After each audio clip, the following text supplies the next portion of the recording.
Hey there, it's Jim and Debbie with another episode of the Midday Minute. Debbie, this is episode 25. Wow, really getting Like up there. a quarter century's worth of Midday episodes, How Midday about it? Minute episodes. Right. Huh? Pretty cool. Impressive. Yeah, we're Absolutely. building quite a resume if we decide to branch out and launch our own YouTube careers. I think we could go viral. We could Yep, be everybody needs a influencers. gig in the gig economy, right? Yes, indeed. This could be ours. So in today's episode of the Minute, what are we going to talk about, Debbie? We are going to talk about a super cool virtual meetup that we did last week with Elks scholars, specifically Elks scholars who are interested in going to medical school. So we brought on 3 of our medical school actual scholars to kind of just host a really cool Zoom meeting last Wednesday night. And our Elks Scholar Fellow, John Kavula, hosted it. Colleen Conrad, the scholarship manager, also attended, and it was a big hit, and I want to share it with everybody. All right, so we're going to talk about that in a minute. We'll have John on, but first, we have a contest winner to announce, our weekly comment contest. Who won last week? Deb Minners. Deb, congratulations. We're going to need you to comment below and tell us how you would like us to apply your $50 soft credit to an ENF-funded program of your choice. Congratulations. And I'd also like to, we've got 2 previous winners who we have still not heard from, including Sherry Michelson, who we announced on last week's episode, and then Ed Furby, who won a few weeks back. Ed and Sherry, if you guys would like to let us know, again, you can comment below, or you can email us at enf@elks.org, and again, tell us how you would like us to apply that $50 soft credit. Now, Deb and Sherry and Ed all won simply by commenting on an episode of Midday Minute with the hashtag ENF Midday. You'll have a chance to win $50 from this episode by commenting on the episode. Let us know what you thought of it, or if there are any topics you would like us to cover in the future. Right, so easy. Couldn't be easier, right? And we enjoy reading the comments too. So without further ado, why don't we invite our Elks Scholar Fellow, John Kavula, to join us on the set, the virtual set here. He should be bouncing in any moment now. There he is. John, how are you doing? How you doing? Oh, there we go. How you guys doing? Thanks for having me. All right. Glad to be on. Thanks for having me. Now, John, before we get started, and I admit that I don't have a whole lot of room to talk, but I wanted to introduce you to this. Have you ever seen one of these before? Well, I mean, I don't really have much of a choice because the barbershops here are still closed. I did, after about 2 months not touching it, I did finally trim up the beard. Yeah, last time you saw me, it was a lot worse. But. Right. We are fortunate to live in a place where these things are plentiful, and I encourage you to use them. I got carried away myself. My hair is a mess right now. You know, it's not that easy to take care of the top. Sides aren't too bad, but the top, I really butchered mine. You know. You could have had one of your family members help you. I don't trust them. I thought about my roommate cuts his own hair, and I thought about asking him, but his hair is way different from mine, and that's not a risk I'm willing to take. Right. So, John, Debbie was telling us about the virtual meetup we did. Why don't you tell us what it was, who was there, why we did it, all that good stuff. Yeah, so this was really just an opportunity. We wanted to give our scholars another opportunity to engage, especially now that they can't see each other in person. So we hosted a virtual Elk Scholar meetup on Zoom. We had 3 of our 2019 Weigel Medical School Scholarship recipients act as panelists, and we invited, it was open to all scholars, but most of them were scholars who were interested in attending medical school one day. So the 3 panelists, Maddie, Geneve, and Keone, the 3 of my favorite scholars. They've all been involved with us before. Maddie's actually been on the Midday Minute before. Yeah, back in February, I think, right? Yeah. I think it was early February. Yeah, so we had about 20 scholars show up, which is a pretty great turnout on a Wednesday night. And they basically just asked questions about medical school, the application process, how you make your decision, et cetera. I mean, I'm not applying to medical school, so I had no real valuable input. But you said it was your idea and you set it up, so that was a valuable contribution. Yeah, I did contribute. They did ask about the service trips because 2 of them, Geneve and Keone, had actually been on service trips before, and we talked a little bit about that. And then one thing that I thought was really neat is first of all, almost half of them were from our newest class of 2020 scholars. So it's really cool to see these guys wanting to, one, get involved with the Elks a month after they received their scholarship, and two, just to be thinking that far ahead 4 years from now after they finish their undergraduate career. Yeah, most of our scholars don't become scholars by accident, right? They're planners, and they've got a good idea what they want to do when they first enter high school, and they act accordingly. Yeah, many are pre-med when they come to us, our MBS scholars especially. So Debbie, some of our viewers may not know what the Weigel Scholarship is. Yeah, it's a medical school scholarship. It's an opportunity only for Elks scholars. This year, we're extended the deadline to June 1st, usually is May 15th. We gave everybody a little bit more time to get that application into us. We have more than 20 applications right now, and we're going to award 8 $26,000 scholarships this year. So we're super excited about that.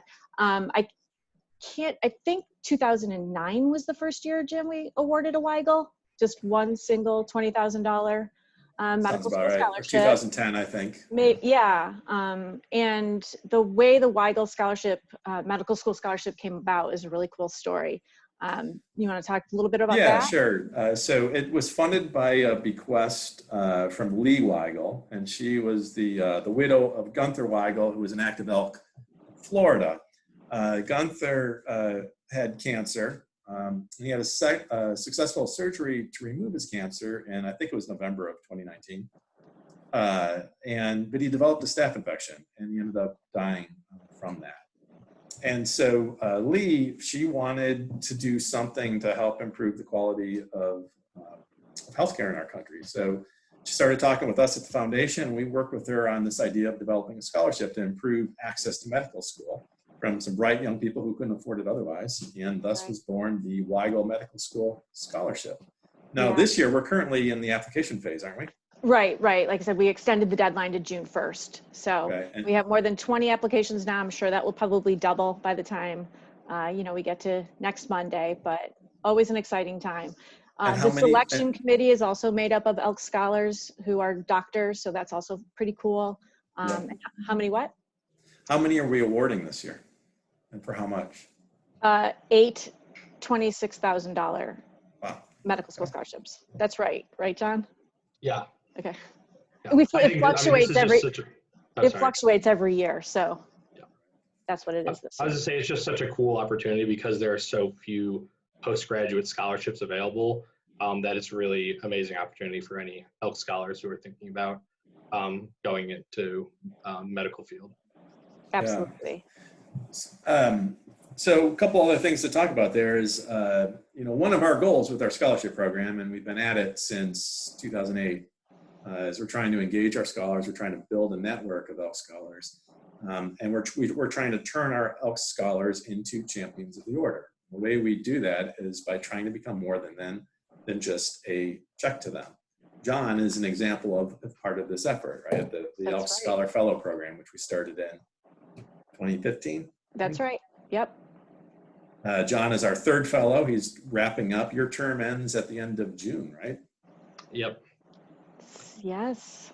It's coming quickly. Obviously not the ideal way to end it, but. No, we've had to cancel the last 2 service trips, but despite that, we still found other ways to utilize your talents, including doing things like this, organizing this meetup. So, we're all stuck at home right now, and many of our scholars are as well, which obviously limits the things that we can do, but through technology like Zoom and other services, we can still engage people and get them involved with the Elks, and that's exactly what you guys did last week. Yeah, and one thing I've been seeing is I also handle the legacy service requirement, so I see everyone that's submitted, and recently we put out on our website a list of ways for scholars, because they do still have to serve with the Elks at least once per year in order to receive their scholarship. We put out a list of ways to get involved virtually and help out lodges. And recently I've been seeing a lot of those coming through, which is really cool. A few of them last week, we had a scholar from Maryland, and her and her mom have been sewing masks, and they actually donated them to the lodge in their state or in their area, and they went ahead and gave them to the VA hospital that they work with very closely. So that was really cool. And another one, a few people actually have been reaching out to the secretary or the webmaster of the lodges and helping them update their websites, get involved on social media, and thinking of new ways to promote the lodge and all the great work that they do online. So I think it's, I think I'm sure all the lodges that have used scholars before can attest to they're a really great asset to have. And I really encourage any lodge to go out there and reach out. They can even reach out to us and we can connect them with scholars in their area.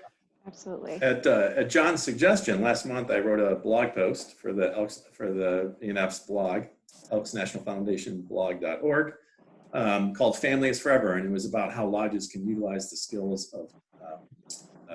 of our scholars and how they can leverage the requirement that legacy scholars serve with an Elks Lodge for the benefit of the lodge, even during this time of social distancing. So yeah, it's a real great opportunity. Yeah, check that post out. John, I think, is front and center in that blog post as well with a great quote. Yeah, that one you can see my old beard. Well, everybody's going to look forward to that. Yeah. Right. But it is such a great opportunity to, while everybody is home, to be able to stay relevant and to help and to be able to be poised and ready to get their disbursement when the time comes that they get back to school. And why don't you tell people what you did with your legacy scholarship, John? Yeah, I attended Marquette University in Milwaukee, Wisconsin for a degree in applied mathematical economics and minors in business administration and Spanish. So I'm just so grateful for everything. I mean, at the time I was very grateful for the scholarship, and now this opportunity has given me this opportunity to be the Elks Scholar Fellow and really provided a launching point for my career in the nonprofit world, which I'm very passionate about. So yeah, obviously not every Elks Scholar has the opportunity to work for the ENF, but it's been really amazing. I'm very grateful.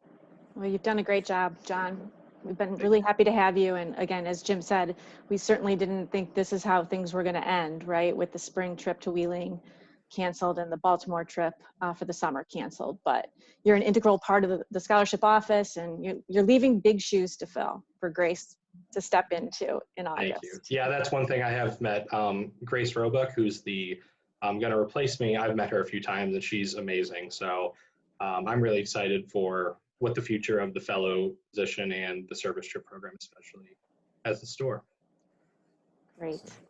So John, before we say goodbye to you, give us one more takeaway or moment from the meetup, the virtual meetup last week that stuck with you. Yeah, one that was really surprising to me, I mean, not that surprising, but I'm surprised they asked. A lot of the scholars asked the three panelists if they had featured their work with the ENF and the Elks on their medical school application, and all three of them said they had. So that kind of really attests to the recognition that the Elks and the ENF have, and that the scholars, we impacted them enough that we can help them on their next part of their journey as they apply to medical school.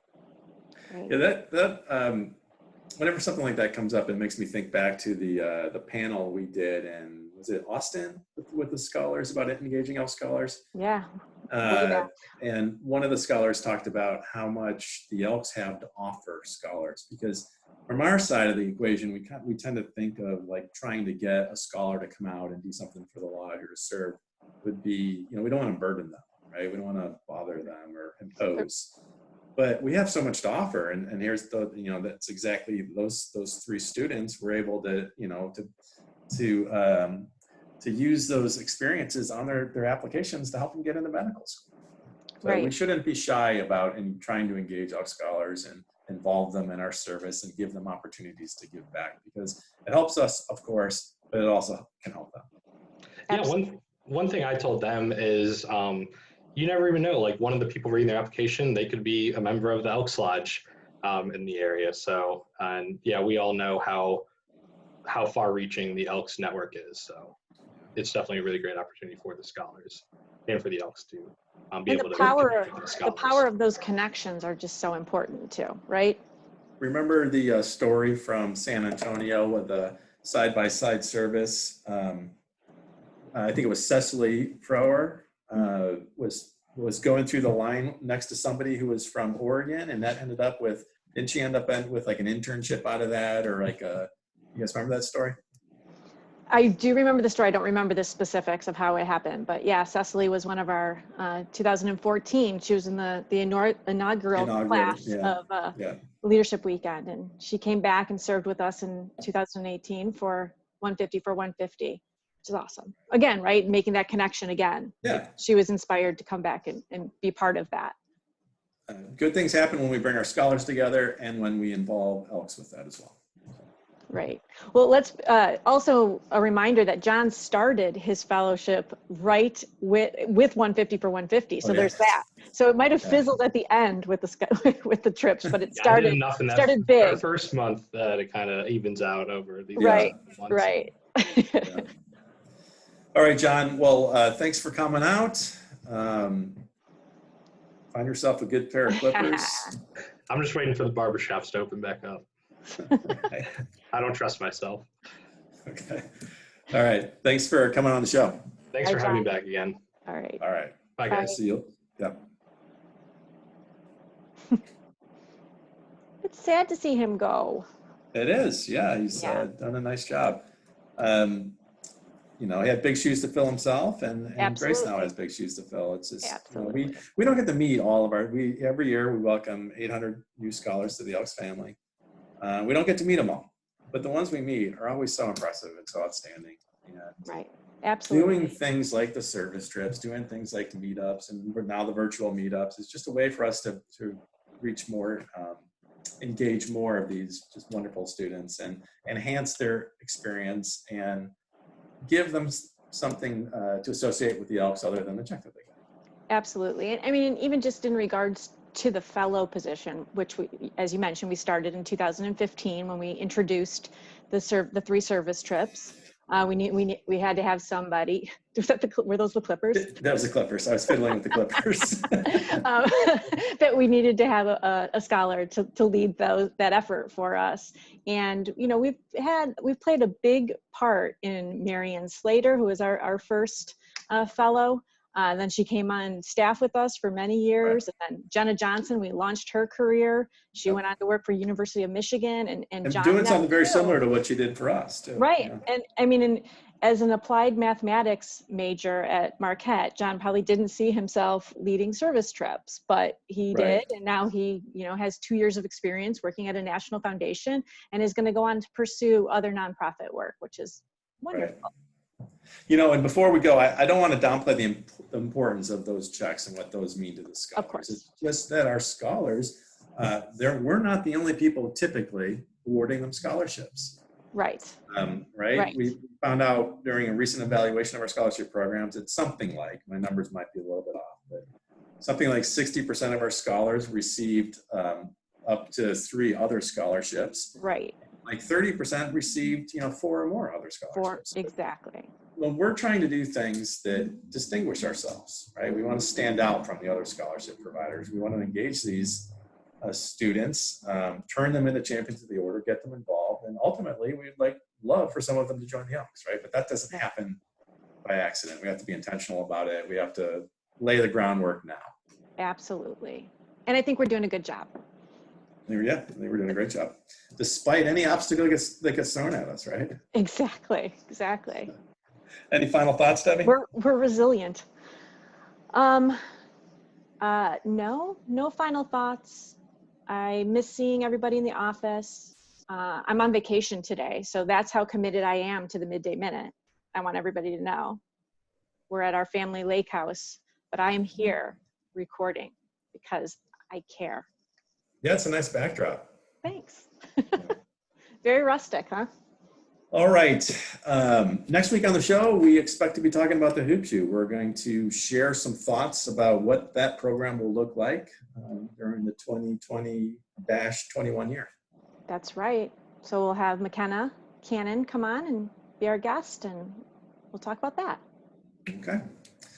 In the meantime, If you comment below on this episode with the hashtag ENF Midday, you will be entered in a drawing to win a $50 soft credit to the ENF funded program of your choice. So why not comment? If you liked the episode, give us a thumbs up or a thumbs down if you didn't. Either way, feel free to share it. Subscribe if you're not a subscriber already, and tap that bell so you'll be notified every time we release new content. Thanks for tuning in. See you.